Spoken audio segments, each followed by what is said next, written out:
ഇവന്റെ സ്കൂളിലെ പിള്ളേർ ദിവസവും ബുള്ളി ചെയ്യുമായിരുന്നു. ആൻഡ്രൂ വീട്ടിൽ വരുമ്പോൾ അവന്റെ കള്ളുടിയനായ അച്ഛൻ അവനെ ഉപദ്രവിക്കുമായിരുന്നു. അവനെ സ്നേഹിക്കുന്ന ഒരേ ഒരാൾ അവന്റെ അമ്മയായിരുന്നു. പക്ഷെ അമ്മയ്ക്ക് അസുഖം കൂടി മരിക്കാറായിരിക്കുകയായിരുന്നു. അവന് ജീവിതത്തിൽ ഏറ്റവും ഇഷ്ടമുണ്ടായിരുന്നത് വീഡിയോഗ്രാഫി ആയിരുന്നു. അതിനും അവന്റെ അച്ഛൻ അവനെ ഇൻസൾട്ട് ചെയ്യുകയും ഉപദ്രവിക്കുകയും ചെയ്യുമായിരുന്നു. തന്റെ ജീവിതം എന്നും ഇങ്ങനെ നരകിച്ച് ജീവിക്കേണ്ടി വരുമെന്ന് വിചാരിച്ചിരിക്കുമ്പോഴാണ് ഒരു ദിവസം അവനും അവന്റെ കസിനും കൂട്ടുകാരനും കൂടി കാടിന് നടുക്കൊരു കുഴി കാണുന്നത്. അവർ അതിലേക്ക് ഇറങ്ങി നോക്കുന്നു. അതിനകത്ത് തിളങ്ങുന്ന ക്രിസ്റ്റൽ കാണുന്നു.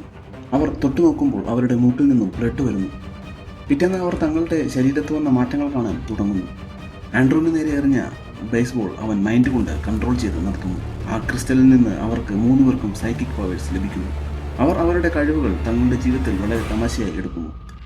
അവർ തങ്ങളുടെ കഴിവ് വളരെയധികം ട്രെയിൻ ചെയ്യാൻ തുടങ്ങുന്നു. ആൻഡ്രൂ തന്റെ പവർ വീഡിയോഗ്രാഫിക്ക് വേണ്ടി ഉപയോഗിക്കുന്നു. തങ്ങളുടെ പവർ ഉപയോഗിച്ച് സ്വന്തം ശരീരം ഹാർഡാക്കാനും അവർക്ക് സാധിക്കുന്നു. ഇതിനിടയ്ക്ക് അവർക്ക് സൂപ്പർ പവേഴ്സ് കിട്ടിയ കുഴിയിലേക്ക് വീണ്ടും പോയി നോക്കുന്നു. പക്ഷേ ആ സമയം അവിടെ മിലിറ്ററി ഉണ്ടായിരുന്നു. അവർ ആ കുഴി മൂടിക്കളഞ്ഞിരുന്നു. തങ്ങൾക്ക് കിട്ടിയ പവർ ഉപയോഗിച്ച് ദിവസവും അവർ എന്തെങ്കിലുമൊക്കെ ചെയ്തുകൊണ്ടിരുന്നു. ഒരിക്കൽ അവർ പോലും വിചാരിക്കാതെ ഒരു അപകടം അതുമൂലം സംഭവിക്കുന്നു.